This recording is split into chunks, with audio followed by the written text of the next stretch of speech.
The connection of each space that I design is essential into getting the perfect design for each unique client. The connection and the emotional draw to the space is born out of the questionnaire that I get from my clients.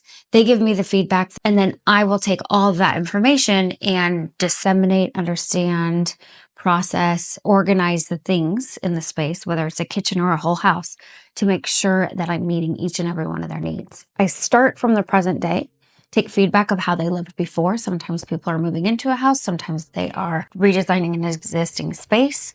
What I want to do is take all of the information I possibly can and morph that into the design so I can make sure that the design functions better after I leave. The emotional connection to each of my designs by the inhabitants is from the intimate knowledge of that questionnaire. When I'm selecting a light fixture or a type of countertop or an appliance that fits their needs and their cooking needs, or if I'm picking a sofa that's so comfortable because they love to do XYZ on the weekend, all of these things give an emotional tie to the space that couldn't otherwise happen if I don't know the knowledge from my client.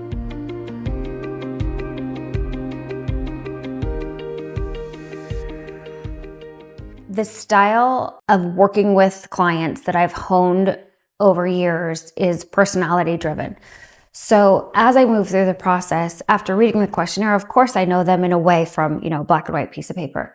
But as we move through each step in the process, I learned so much about them that I can use that knowledge. All these things kind of come out through each step of the process organically, you might say, but to me, they're completely thoughtful and thought through so that I can get little tidbits throughout the process to make the knowledge of my client deeper to affect the design as thoroughly as possible.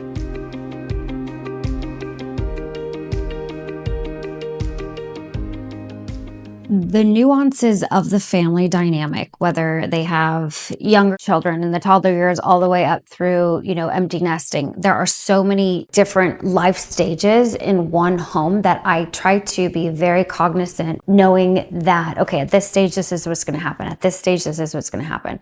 And so as I'm designing an island in a kitchen or a space plan of a room or a master bathroom, I really take into account the stages of life. And you start and then you obviously grow throughout. Obviously, I know those from the, ages of my children and learning about the family, but those key things for each of my clients is so important. So if I need to make a corridor or a hallway a little bit wider, or if I need to make a path of travel a little bit different, or if there's 4 kids, I need 4 bar stools. If there's certain things kind of lead the way and navigate the design based on the knowledge of the kids and the inhabitants who live in the house.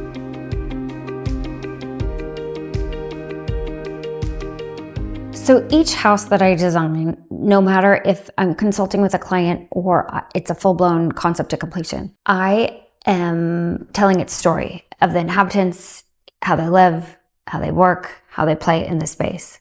So each house has a story, and it always starts from one thing.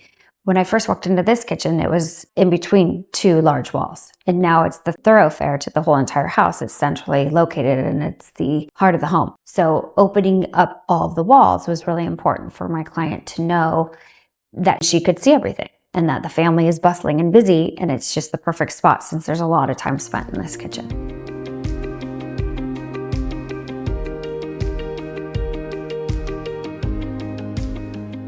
The breadth and type of client that I have, I'd say I know them from a friend standpoint about 60%. I know as friends, and then we work as clients.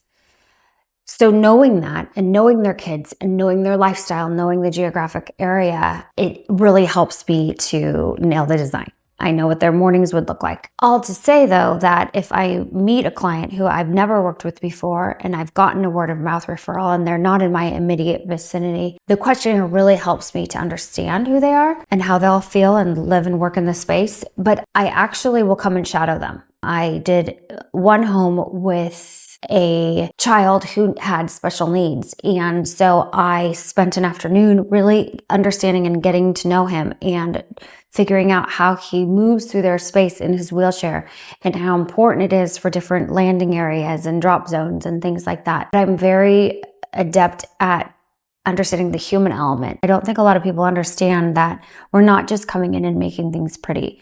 There is a rhyme and a reason. When you're a decorator, it's different than when you're a designer. I'm affecting change, moving things around such that it meets codes and it meets family needs as they grow through the years, as their life stage changes.